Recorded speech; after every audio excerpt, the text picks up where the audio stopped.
இன்றைய வேத வசனம் எசாயா 9ஆம் அதிகாரம் 6ஆம் வசனம்.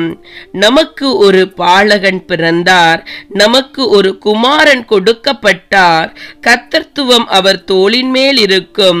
அவர் நாமம் அதிசயமானவர், ஆலோசனை கர்த்தா, வல்லமையுள்ள தேவன், நித்திய பிதா, சமாதான பிரபு எனப்படும். என் அன்பான சகோதர சகோதரிகளே, ஆண்டவருடைய வார்த்தை இன்று எங்களிடம் கடந்து வருகிறது. அவர் அதிசயமானவர்.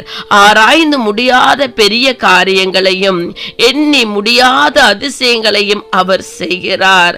அதிசயங்களை செய்யும் கர்த்தரை தங்களுக்கு சொந்த தெய்வமாக ஏற்றுக்கொண்டிருக்கிறவர்கள் எப்பொழுதும் அவரிடம் இருந்து அதிசயங்களையும் அற்புதங்களையும் எதிர்பார்ப்பார்கள். அதிசயம் என்றால் என்ன? இயற்கைக்கு அப்பாற்பட்டு உங்களை ஆச்சரியத்தில் அமிழ்த்தும் செய்கையே அதிசயமாகும்.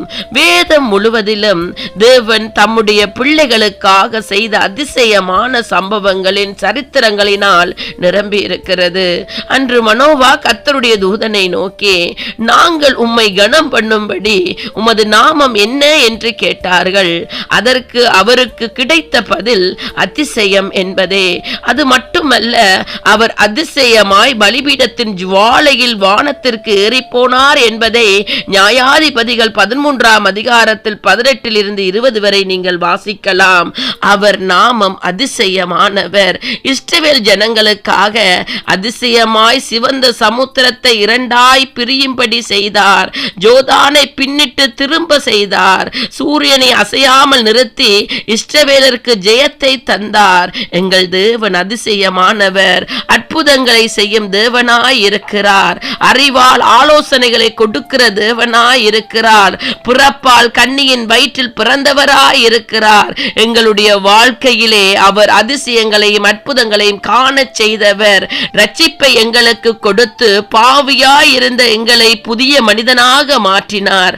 தேவ பிள்ளைகளே, உங்களுக்கு அதிசயங்களை செய்யும் கர்த்தர் இதோ இன்றைக்கு ஜீவனோடு இருக்கிறார்.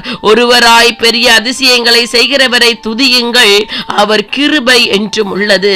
அவரை அறிந்தவர்கள், அவரை தெரிந்தவர்கள், அவருடைய பாதையில் நடந்து வருகிறவர்கள் ஒருபோதும் கைவிடப்படுகிறதில்லை. அவர்கள் அதிசயத்தை காண்பார்கள். அதிசயமான தேவன் உங்களை அழைக்கிறார். அவருடைய வழிகளில் வந்து விடுதலைகளை பெற்றுக் கொள்ளுங்கள். அல்லேலூயா.